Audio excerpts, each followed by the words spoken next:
Hey folks, and welcome to the new TeraCast, Terra's only community podcast. Each episode, Kyoji and myself, Calixian, bring you the latest news, events, and general awesomeness from the world of Terra Online. So sit back and enjoy.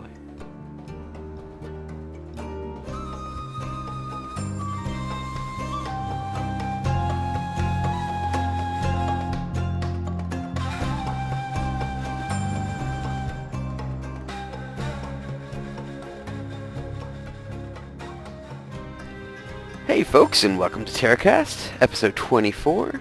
It is... what are we today? Tuesday. Today is the 17th. 17th of April, wow.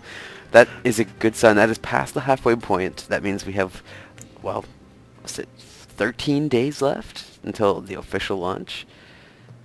Let's see here. We have just wrapped up pre-character creation.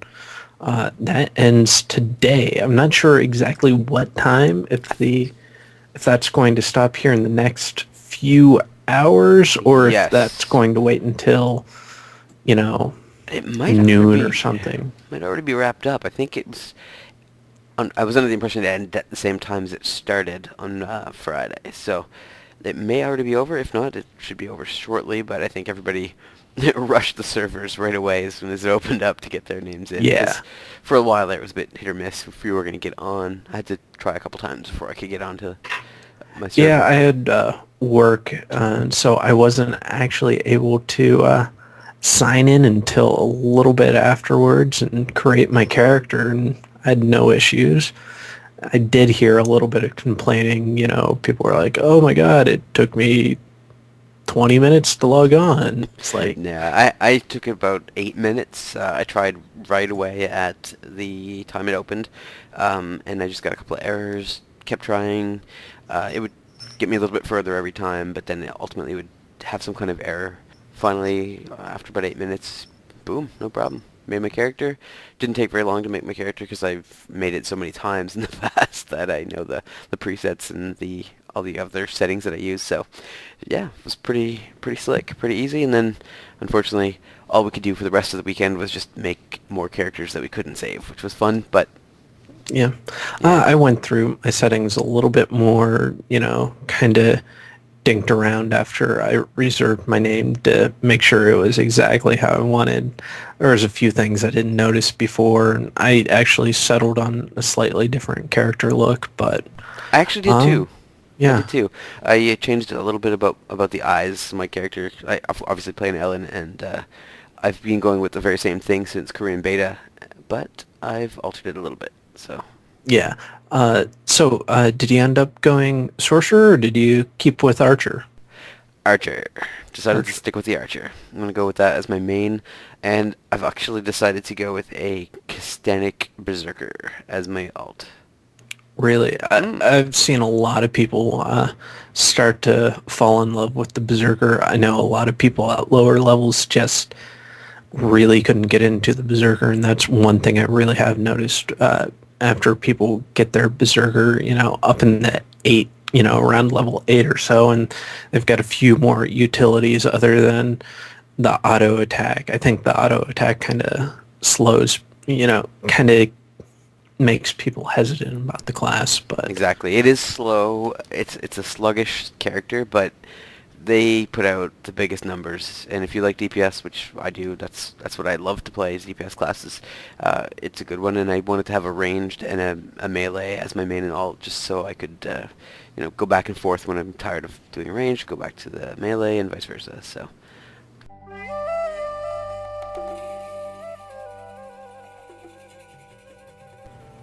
Today we're gonna talk about the new launch features, which the official Terra website has been promoting recently. They've been just kind of letting loose a little bit of information every day. We started with the new and better dungeons article. Then we went to earning reputation, extra power for every class, challenge the Nexus, and finally today, or I guess Monday, the day before today, a polished experience. I almost said polished again. And so we'll go through those a little bit, talk about them, and then just kind of discuss them, hash them out a little bit. What else do All we right. have? We're going to talk a little bit about stuff that's been popping up on the forums. We were just talking about the character creation. There's actually a really cool forum thread that we wanted to touch on. It's kind of humorous. I think you guys will like it. And we're going to highlight some stuff we've seen the community doing that we thought is pretty cool.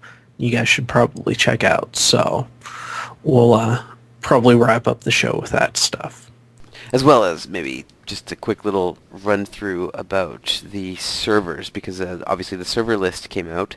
To make your character, you needed to know what server you were going to be on, and some of the servers filled up pretty quickly. Valley I of Titans, of believe, course, yeah, it's a PvP server, and it filled up pretty quickly. But they are trying to make room for others to make characters as we go on, and some of the other servers filled up pretty quickly as well. Um, it looks like they'll have enough servers for launch, but it may take a while for people to get shuffled around to this, the right server where their friends are going to be and that sort of thing. exactly. All right, so I guess, let's yeah. jump into it. We'll start with the new and better dungeons featurette that they posted. We'll go ahead and read through them. If you haven't read them, you can find them on the official website under news and then new launch features. But we'll go through them here so you don't have to. And they'll also be in the video as well. You can read through them there. So yeah, these featurettes, they came out, they started last Monday, and they've been releasing them every day since then, a day at a time. There might have been a couple days in between some of them here, because I know there's... Yeah, I think there was maybe one day prior to the weekend that we did have a little bit longer of a gap. I want to say maybe it was like Thursday, just Friday, yeah, Saturday. They didn't put anything out on the weekend, but they probably didn't put anything exactly. out on Friday either, because that was when the character creation opened. The new and better dungeons, it says whether you're earning a dead god's final blessing or desperately defending the human capital, you'll put your action combat skills to the test in Terra's dungeons. Good Dungeon Run is the heart of an MMO experience. An action-packed game like Terra should provide exciting battles against clever enemies, but it must do more. Nobody wants to spam the chat channel for hours trying to put a party together, and everyone wants rewards that match the difficulty of the dungeon. Our new Instance Dungeon Matcher helps you find the right healer, tank, or damage dealer to round out your party. As for rewards, you'll now see increased drops in all dungeons, up to double and triple the rates you've seen in the past betas. Do your part, and you might be the proud owner of the Raiment of Nezaracol, or Cauterus's Axe, or Skysplitter's Bow. Best of all, we added new dungeons and redesigned others, so there's always some high-octane dungeon action available. Check out this lineup. And then they have a listing of the different dungeons that they have. At level 20, there's the Bastion of Loke, Sinestral Manor at 26, Cultist's Refuge at 35, Necromancer Tomb at level 41, Sigil Adstringo at level 45, the Golden Labyrinth at 48, Akasha's Hideout at 48, and there's also a hard mode version of that, Ascent of Saravash at 48, Salaron's Sky Garden at 53, Siriadi's Peak at 56, Labyrinth of Terror at 58, and then there's also a Labyrinth of Terror at level 60, that's a hard mode, Ebon Tower at 58, and Ebon Tower hard mode at 60, Kelsake's Nests at 58, and Kelsake's Nest hard mode at 60, Baldur's Temple at 60, and hard mode at 60, and Fane of Caprima at 60, as well as a hard mode of that same instance at 60. So that's a pretty good number of instances. It's more than Yeah, some games I know of that launched. yeah, exactly. I mean, we're looking at 2, 4, 6, 8, 10, 12, 14, 16, 18. We're looking at 21 instances total if you count the hard modes. If you don't count the hard modes, we're down just around the 15, 16 mark, which that's a lot more than a lot of games have launched in the past 2 years with, and Absolutely. I'm completely happy with that. Yeah, I'm looking forward to enjoying them. I have heard and I don't know what our version will be like, but I've heard from the Korean players, and they're pretty hardcore. That hard mode is hard. Yes, So, I have heard that hard mode will make you squirm a little bit, and yeah. if you don't know what you're doing, you're going to die, Which is which good, I think. awesome. I mean, Yeah. it's a challenge. We may have to run it a couple times to get it down, but that's awesome. I love a good long instance that takes some work, so that's really good. So in addition to these new dungeons and that sort of thing, well, the new ones that were not known before this was announced was the Sigil Astringo, Ascent of Saravash, Suryati's Peak, Baldur's Temple, and Fane of Caprima. Um, Baldur's Temple, of course, and Fane of Caprima are level 60 content, which until just recently we had no official confirmation that we would have at launch, because of course Korea is just getting level 60 now. Um, Exactly. And then the other thing that isn't given in this list is the lockout timers. We still don't know uh, exactly our lockouts. I mean, when we were playing beta, it was around 45 minutes, but we don't know if that's going to be the case come launch. so we also have, they mentioned the Instant Dungeon Matcher, which is kind of a clunky name, but I guess it does what it says. Effortlessly build a party for your dungeon of choice and get both combat buffs and extra loot for doing so. Um, they may not leave that in. I've heard discussion back and Yes, forth. I can't remember when it was, but it was sometime later on in the week after they had announced that they have removed the combat buffs and the extra loot Exactly. because the thing is, a lot of the community and myself, I did not care for this instant dungeon maker because the game's really based, within server politics and stuff like that. So if you give somebody incentive to not play with somebody on your server and build rep among your server, I think you're doing the politics and all that. A disservice. Yeah. It kind of gave people an out, an excuse not to stay within the server and create parties and use the looking for group tool that we already have. There's this community aspect that you want people to stay together within the server to build rep. So when somebody runs for a political office on a server, say you're running for Vanarch, but if you did nothing but use this dungeon matchmaker, you're not known at all within the server.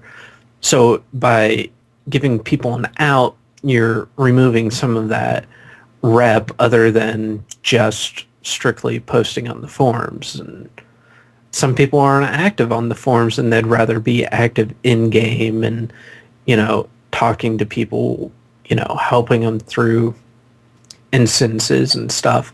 And that wouldn't necessarily reflect if it was cross-server all the time.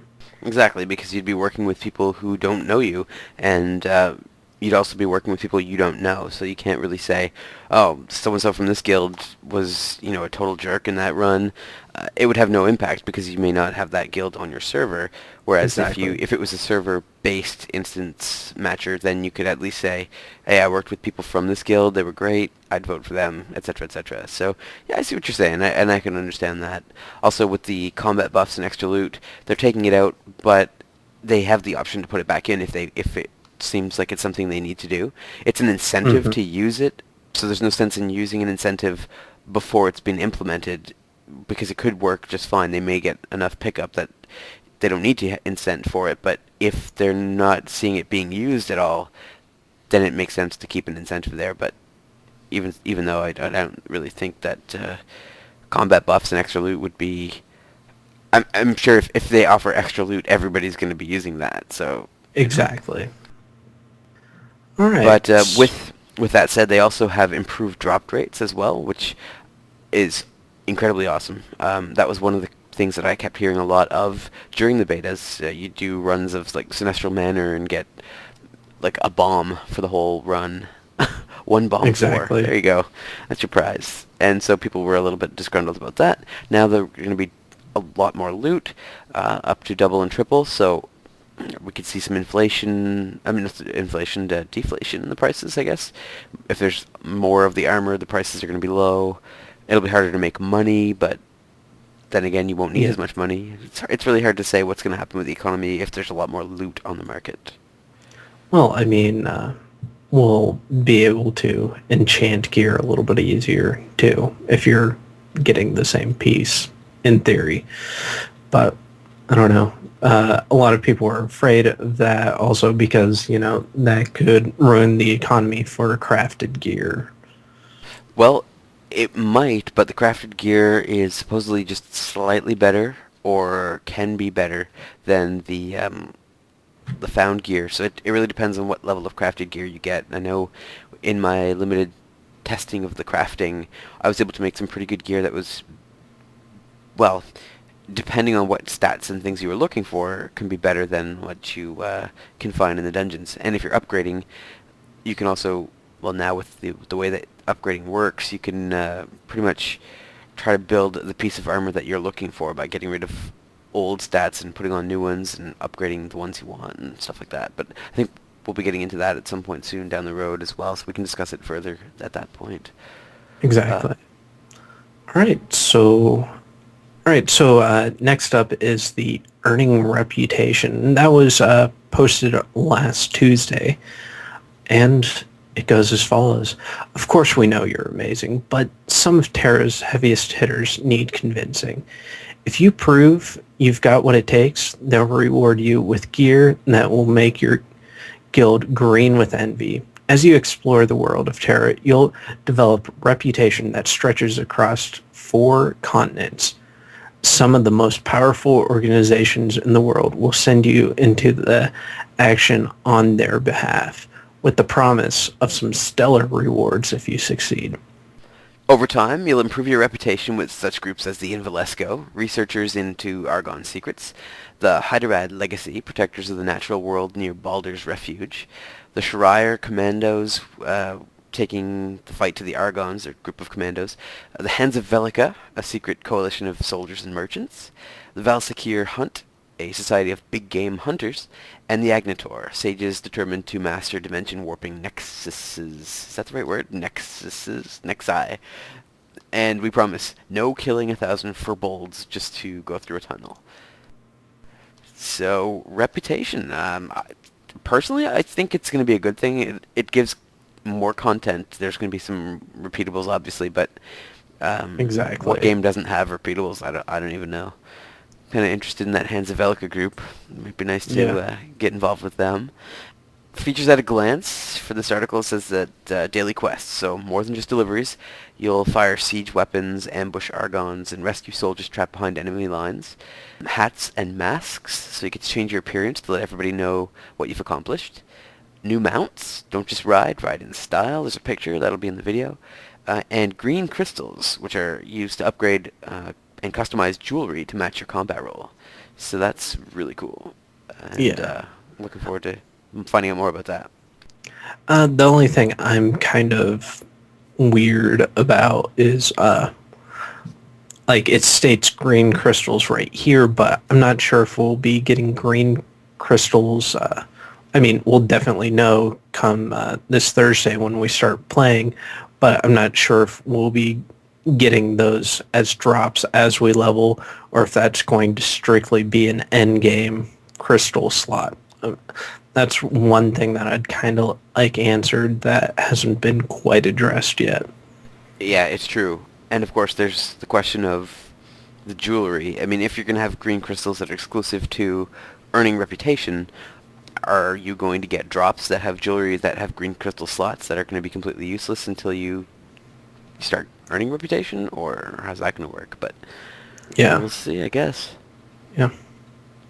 And then we also have a economic powerhouse article, which talks about the economy in game, which I guess ties in a little bit better with the first one and talking about the added drops and loot and all that. The economic powerhouse. Money makes Terra's world go round. And we've made money easier to earn, simpler to track, and more satisfying to spend. Some call it good business practices, others call it economic PvP, but everyone agrees that the bustling economy is the heart of a great MMO experience. We have improved the trade broker system with a robust search feature so that you can find that powerful weapon or rare ingredient with just a few clicks of the mouse. We've altered the currency so your high-level characters aren't dealing with billions of gold. One of the biggest industries that drives Terra's in-game economy is enchanting, which we've made more player-friendly. The unlucky enchanters of the past could sometimes weaken their weapons and armor, but we've removed that penalty. And when you get a bonus you like, you can lock it into place with a new resealing technique. So basically, like we were just talking about, when you're doing enchanting, or when you've unlocked with a scroll the different enchantment abilities on your piece of gear, you can't fail anymore. Well, you can fail, it just won't upgrade it, but it won't take it down a notch, which I find absolutely awesome. I absolutely hated it when you get something up to like level 3, and you try to get up to 4 so you can get up to 6 eventually, and you fail, and then it goes back down to 2, and it's like, ah. And you try again to get it back up, and it drops down to 1, and you're like, well, geez, what a waste of money. Now it won't do that. You'll only be going up, but it could fail still, but you just won't get credit for it. And let's say you get a piece of gear, like a weapon, that has 3 different things. One maybe increases your in-combat speed. The other one maybe does more damage to reap mobs, those little ones. And then maybe one is like does more damage from behind. If you're a damage dealer, like an archer, for example, the movement speed in combat might be important to you, and the attack damage from behind might be important, but the one for against small mobs really not that important for an archer. So you might lock in the other two and re-roll the stats, the one that the one that's in question, the one that you don't like, and it'll give you a new random one. It might not be the one you want still, but you can try re-rolling it again. There'll be goods in-game to do that. So all in all, I think that's going to be a vast improvement to the current system, and they've, as I said, improved the trade broker, so you can buy more, sell more. They've allowed you to have more slots so that you can sell more stuff. You can find exactly what you're looking for scrolling through the screen without scrolling through screen after screen of irrelevant items. No penalty enchantment, so like we said, upgrading weapons and armor still has an element of chance, but you're never going to be penalized for it. You can reseal your gear, so if you like the random bonus you get on a particular piece of gear, you can reseal it to ensure you never lose that bonus.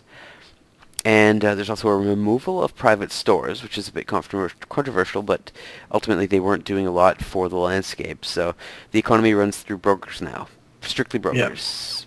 Which And is, I've heard people's biggest complaint about removing these private stores was the pets would be like, hey, I want to buy this, and buy stuff automatically for you. And that seems to be everybody's beef with the pets being removed. But honestly, I never used one, and I don't feel like I'll miss it at all, and I don't think the game exactly. will much. Well, one thing too that is kind of important is if you're setting up a political system where the Vanarchs and Exarchs have taxation rights, it's not possible to tax those. You can only tax the broker charges, so it's easier to centralize it, have everything in one place, so that you don't have to worry about people curtailing the issue, trying to get around it by giving themselves stores and that sort of thing. And of course, the other thing was the new denominations, which we've talked about in the past. 100 coppers to the silver, and 100 silvers to the gold. Old prices convert to the new denominations with 1 gold equaling 1 new copper. So, Yep, it will be 30 silver in order to create a guild now. the next article, which I think this one came out on Thursday, extra power for every class. Who wants upgrades? Each of Terra's 8 classes gets new skills that will almost make you feel sorry for the bad guys. Almost. Combat is king in a game like Terra, so we've added abilities that let you protect yourself with Living Stone, evade attacks while charging forward, aim your sword for the enemy's jugular, and heal your party on the move. Based on player feedback, we changed the warrior class the most. Warriors now have skills that gradually build an edge of power, and then release the power with a devastating attack. The edge gives warriors a unique flow in combat because they grow more dangerous with each passing second. But everybody has new toys to play with. Some of the examples they give would be the archer. They get Eagle's Eye, Concussion Trap, Ensnaring Trap, and Explosion Trap. Not 100% sure what the difference of Concussion Trap, Ensnaring Trap, and Explosion Trap from what they currently have is, and we don't really know what Eagle Eye is, but new skills apparently. Berserker gets Evasive Smash, Lancer Chained Leash, Mystic Warding Totem, Priest get Healing Immersion, Grace of Resurrection, Slayer get Measured Slice, Sorcerer gets Stone Skin, Warriors get Scythe. Dozens of new skills that attack, protect, and heal. Many encourage tactical play and enhance movement on the battlefield. The warriors build an edge, so they accumulate edge with Poison Blade, Charging Slash, Death from Above, Combative Strike, Backstab, Rain of Blows, Rising Fury, and Blade Draw. And you can exploit your edge. The accumulated edge powers some of the warriors' best skills, like Scythe and Battle Cry. And so some of these skills we're getting, because the cap is going to be 60. People were like, it's based on feedback, but it's just the Queen of the Orgons Part 1 patch. How can they say that? NCSoft's such liars. I hate liars. I just said NCSoft because I don't know who creates this game. Alright, so we've got some new skills. I'm excited about the Chain Leash for the Lancer. It's basically similar to, from what I've seen, it looks like the chained volley that a archer has, except it's the leash, so I could pull multiple targets with a lock-on ability, which I think's awesome. Indeed. And we have seen some of the features from the Queen of the Argon patch. When we talked about it a while back, we saw some level 60 skills that were being discussed at that point, and there's like a giant chain that you're going to get eventually that you can lash large monsters. That's pretty cool. I'm excited. The archers are going to get traps that are attached to arrows. Like, sweet. Can't wait. But anyway, enough of that. We'll see it when we get there, I suppose. Yeah. We've got a lot of content to get through, so let's jump into the Challenge of the Nexus. Challenge of the Nexus. Take action against Terra's toughest terrors with dozens of friends and allies while the world hangs in the balance. Not a bad way to spend Monday night. In the remote corners of northern Chara, something wants to merge into the world of Terra. Monsters invade through the hole in the reality called the Nexus, then terrorize the surrounding area. You can join a battle at a moment's notice. Larger and scarier monsters pour out of the Nexus as time goes on. But if you fight hard enough, you can close the Nexus and keep the part of the world safe and earn a share of high-level loot. A Nexus is the perfect place to go when you want a great action experience but need to be flexible about grouping and time. When you enter a Nexus, it all happens automatically. You're put into a group, you're given the relevant quests, you'll receive your fair share of rewards, participate as long as you like. The Nexus is a dangerous place, and it's not going to run out of bad guys anytime soon. Essentially, it sounds like another game that we've had some experience with in the past year or two. For better or for worse, a lot of people enjoyed the rifts in Rift, and this basically sounds like what is going to happen. I'm sure there will be some differences and that sort of thing. It sounds like it might be a little bit larger scale, although there were some large-scale rifts in Rift. But yeah, it sounds like a pretty good way to do some stuff and take part in something without having to commit like an entire evening to it. It's just exactly ad hoc. And from some of the stuff we've seen out of PAX East, it sounds like Northern Char is just kind of constantly going to be under attack, quote unquote. I don't know if that's just not watching some of the interviews correctly, but it sounds like that's just going to be the place where the Argons are trying to take over. Features at a glance, well, staged invasions, nexuses, I still don't like that word, Next, nexi, yeah. amp up the action in 3 stages, each with its own monsters, quests, and rewards. Public quests, so if you step into the nexus, you're automatically going to receive the quest. Help your fellow players stop the invasion, and the rewards and reputations are yours. This is a very popular thing that I think a lot of games are doing these days, so public quests. Truly massive monsters. How massive? Some Nexus invaders will take 30 or more players to kill, which is kind of frightening because if you're doing it in a time when not a lot of people play, or if if I if you're think one of the first it's people. I think it's just going to have to be organized alliances in order to take these down, or larger guilds. I don't think you'll dare to try to do it yourself. It will probably make the BAMs look pretty squishy in comparison. So Indeed. All right, so that's the challenge of the Nexus. It's a really new feature. We did talk about it in Queen of the Argon's patch notes, but yeah. And last but not least, this came out today, or yesterday, I guess technically, a polished experience. I'm not going to say polished, no pickles. Alright. Terra is a place where you'll spend hundreds of action-packed hours. The least we can do is make it as fun, challenging, and immersive as possible. A great MMORPG is a place where you'll spend hundreds of hours, and Terra wants to make sure those hours are full of action and achievement, not boredom or frustration. We've tackled a long list of that's just Polish, elements to make Terra as player-friendly as possible. After all, we want you fighting the Argons and clashing with the world's evil gods, not just running endlessly over empty terrain. That doesn't tell us a lot of information, but they do have some no. features at a glance. Features at a glance would be improved travel, more non-stop flights. Pegasus fly from town to town, no longer fly through major cities. Players will be able to summon mounts faster, and I don't know how much faster we can summon our mounts. We'll have better achievements, more achievements to earn, and more rewarding, including gear, titles, and mounts for doing so. Advanced glyphs take your favorite combat skills up several notches. Bug fixes, that goes without saying, and more varied NPC voices throughout, including top Hollywood voice actors.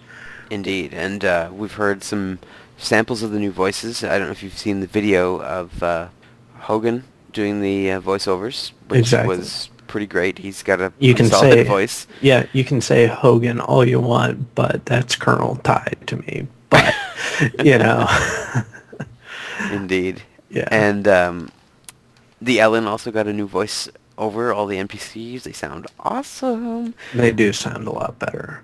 I would have to say for sure. I think where it says players summon mounts faster to get into the action, I believe it's a reference to how you now get your mount, which we talked about in the last podcast. It's an NPC in the city. You don't have to run all the way out. You don't have to pick the carrots and all that jazz. So you get on a horse ultimately quite a bit faster. I All right. remember a time back in my day, you had to be level 20 and you had to spend 200,000 gold to get a horse. And the non-stop Pegasus flights are awesome because you can now go from, let's say you're out in Popolion and you want to go to Cutthroat Harbor. You used to have to go all the way to Velka and then go to Cutthroat Harbor. Now you just direct flight. So Yeah, that'll definitely be useful. And we won't be wasting as many scrolls. Indeed. And the final new launch feature from NMAS is the improved early play. Tired of games that start you out in an out-of-the-way village where the chieftain wants you to collect coconuts in the jungle? Terra's new playable prologue starts you right in the middle of the action. A beachhead under assault by demonic forces. It's not just a cutscene. You'll be fighting big-ass monsters within minutes and learning the controls as you go. The thrills don't stop when you leave the prologue behind. We've just adjusted the storyline quest throughout the first 20 levels to challenge you as they reveal more of Terra's deep lore. The boss monsters, in particular, got upgrades. They can't wait to test it out on you. Dun-dun-dun. That's going to be pretty interesting, I think, because a lot of what I heard from the betas were Island Dawn way too easy, and I think, well, we were talking about it in the last podcast that it would be nice if maybe they made that last instance boss fight a little bit more challenging, and it sounds like that's what Exactly. they've done. That's what I'm Also, hoping for. yeah. Also, my favorite part of this post was that if you read it on the forums, it's they censored big ass monsters on their own forums. It's quite funny, Really. indeed. That's But awesome. the features at a glance, if you just want to kind of get the too long didn't read, we got a playable prologue. So now you become part of the beach landing gone awry. Can you save your allies and prevent a military disaster?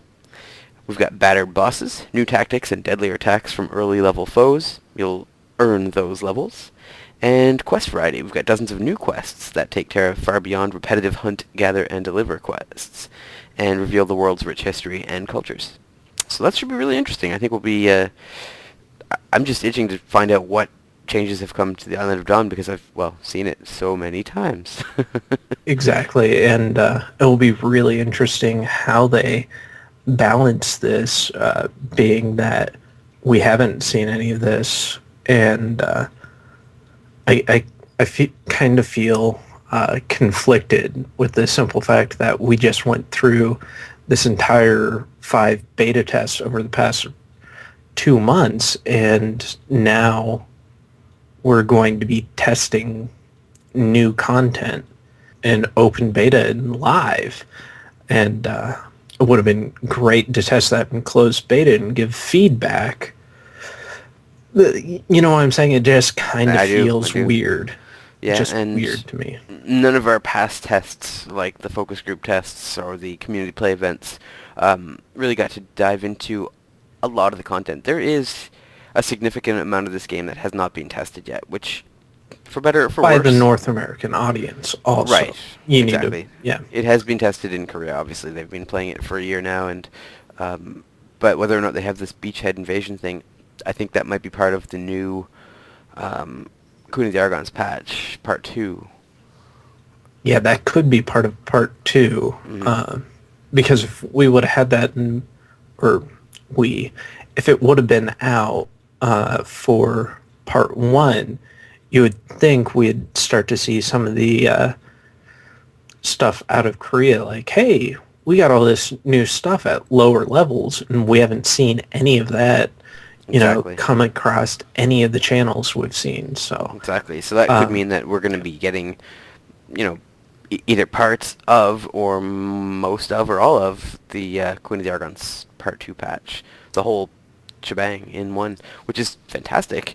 yeah, I'll definitely be having Bandicam open and try to capture some of this stuff so we can be some of the first people to upload some of these new monsters, and definitely the prologue area. Indeed. There's a really cool picture, I'll post it in the video, of a giant Kuma that's looking pretty corrupted and evil and awesome. Yeah, definitely looks awesome. And there's also an NPC guard that's attacking him, and looks like, trying to remember, was that E3 2011 when we had the one trailer where the guards falling asleep and the entire party's, flashing into the instance, and they're walking past like, yeah, we're badasses. You know what I'm talking about? I do. And they get slaughtered, is that the one? Or no? There was one cutscene that came out around that same time that was It was showing the pre-Island of Dawn experience, like why they were heading to the Island of Dawn. It was from the woman's perspective, the Kastanic lady. No, And this was the one with the high elf warrior, oh, where okay, it yeah, yeah, shows yeah. him like, I remember that one. on the horse, and then he like slashes the banner and stuff like that. Right. I remember that. That was the one for the PvP, like the battlegrounds. I think that was the main promotion that they were trying to put through with that video. There was Exactly. one. There was one though. I remember earlier on that was showing a big battle at the Island of Dawn before the main story of the game starts, and it sounds like we're actually going to be taking part in that battle. So that's kind of interesting. It ties into the lore a little bit more. And the screenshot, like the scenery and stuff, doesn't look anything too familiar to me. So I don't know. Does it look like a familiar environment to you? It doesn't really look too Island of Dawn like. Well, my guess is that it takes place in the corruption. You know, the other side of the Island of Dawn, where it's all black and kind of creepy. Oh, right on. Yeah, that could be it. It's just my guess, but based on the picture and the limited field of vision that you can see, it's either being desaturated significantly just for stylistic effect or flair, or it must take place in the corruption because it's kind of grayed out. It's kind of not as colorful as you would expect on the Island of Dawn, which is pretty colorful. So yeah, I guess we'll find out in a couple of days. Well, day after tomorrow.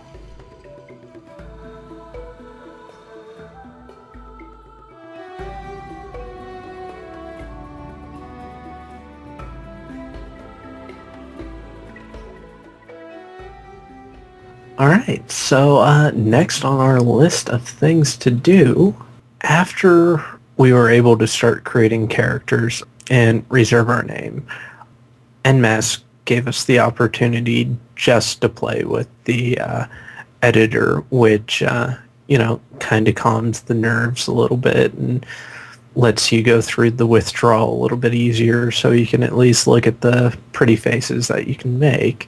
And a thread that popped up within the NMAS forums was the Heinous Hero contest, which popped up in NMAS forums, and we'll link you guys to the thread, and it is hilarious. Just basically people went nuts and just made some amazingly ugly characters that will continue to give me nightmares. So, yeah, Yeah, it's a definitely pretty check solid thread. Definitely. Yeah. Yeah, hilarious. And in addition to that, of course, they also added new server forums. So every server now has its own forum, and they've been pretty active. The Arachnia forum, which is the one that Morpheus is on, and that's, of course, the official TeraCast guild, has been pretty busy. They've got an official guild list now started. We've got all the guilds have sort of started to put up their own little ads too, their own little page on the forums there. We've got some discussion in the Arachnia forum about character names, about character pictures, just different little discussions as they relate to our server. And all of the servers are doing that too. They're all sort of getting into the server spirit, which is awesome to see. exactly. We're hoping to Can't be at wait. we're hoping to be at the forefront and the center of that, since we are representing our community with the podcast. So, All right. Another thing that's been popping up in the community, especially on YouTube, we've got one channel that we want to highlight, Domran's channel. He's got some really great guides for just each class. He went through from Lancer to Mystic, just overviewing the skills up to 58. And he said he's going to be putting up some more level 60 guides and a few hard mode guides. And I disagree with some of the things he's posted, specifically about the warrior, but he has got really great intro videos if you want to see how a class progresses. I'd definitely check it out.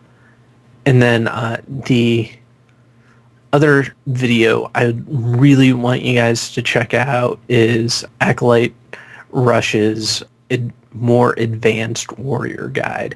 It's about 18 minutes long, but it really shows the in and out of a warrior, how to properly tank, and some of the things that might not be exactly apparent as a warrior tank.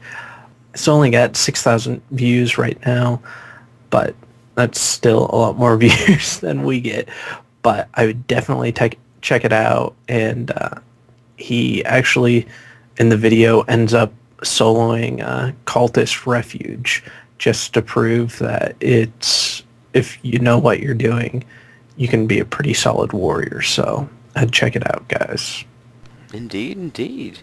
Good stuff. And we'll keep our eye out for that sort of thing as well, because this is, again, the community podcast. So we're trying to stay abreast of the community, its events, and if you have anything you want to talk about on the podcast, definitely drop us a line. You can either send me a PM on the official forums. I'm Calixia there. You'll see me around. We have our, of course, www.teracast.ca website, where you can always talk about the podcast or find out about joining our guild, Morpheus. You can message me in-game too as well, starting soon. And I'll be Exactly. Calixian in there. You can also talk to Kyoji or Organic or Astiel. Somebody from our guild will be on there that can answer your questions or refer you to the right place. And we'd be happy to post either segments that you've pre-recorded yourself on the podcast, or have you on as a guest to chat with us and talk about your guild event or your guild or server event or whatever it might be. Exactly. And we'll definitely try to highlight what the community's doing in the future, just so, hey, we're a community podcast, so we want the community involvement. So Indeed, indeed. And I'd like to eventually have things like guild highlights, so especially this will be more so centered around the Arachnia server, but that's not to say we're excluding all the other servers. I mean, Basilisk Craig already looks like it's going to be an excellent server. I would probably be an alt server I'd consider. They've already got a website up just strictly for their server. So, I mean, there's a lot of stuff going on in the community. We want to highlight it, you know? Exactly.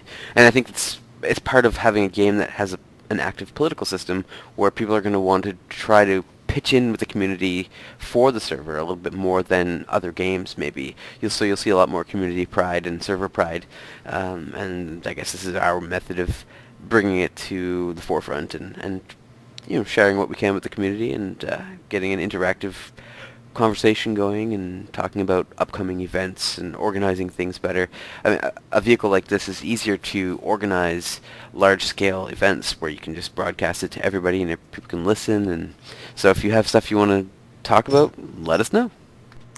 Exactly. And, all right, so speaking of events, we were going to say, if you're able to, we want to get a screenshot of some listeners hanging out, maybe try to do like a small scale battle. I don't know. We'll kind of figure it out.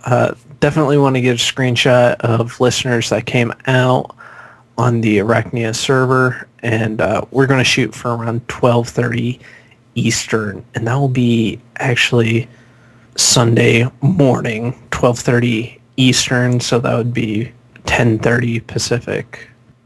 Find us. Don't be afraid to PM us. If you want to take Indeed. screenshots, be like, oh yeah, I just saw Calixian run across, and like have, that's what we should do. Okay, everybody, Calixian, don't listen. Take screenshots of Calixian, just like really weird ones, and you're like, oh my god, I found him. And we'll just start like a paparazzi, like, oh my god, here's Calixian. He's in front of the tits in Velkia, it'll be great. He's waited there for like 5 minutes. What the hell is he doing? It'll be great. It'll be amazing. Okay, all right, enough of that. Yeah, but that's okay. um, but yeah, that sounds like a pretty good idea. We'll get together. We'll put the screenshots in the next video for the next podcast. It won't be in this one, of course, because this one is Get the probably where you'll be hearing screenshots about of the it. tits. And yeah, so we'll do that. Look us up. TeraCast.ca is our website. will be on the YouTube channel as well. This is where we're going to be posting videos from now on. We'll also try to keep posting them on the old methods so that they can be posted to iTunes, but we still have those bandwidth limitations, so Exactly. it's nice to have another outlet. And the YouTube videos seem pretty popular. They do get quite a few hits, so Yeah, make sure you like the videos and subscribe. Check us out on Facebook, YouTube, Steam. I don't know if I've plugged the Steam group lately, but just type in TeraCast. You should be able to find us. indeed. All right. All right, well, have a great weekend upcoming. I'm sure we'll see a lot of you in-game, and those of you on other servers, enjoy your time as well. It's going to be awesome. Everybody, good luck getting to level 32, and hopefully we'll get our Frostline mounts this weekend. Yeah. That's what I'm really looking forward to. I'm just going to be like, shut up, everybody. I'm just trying to get my white lion. I don't care about this white stallion. Go away, you know. Yeah, they look so cool. All right. Alrighty. That's it for us. Have a good one.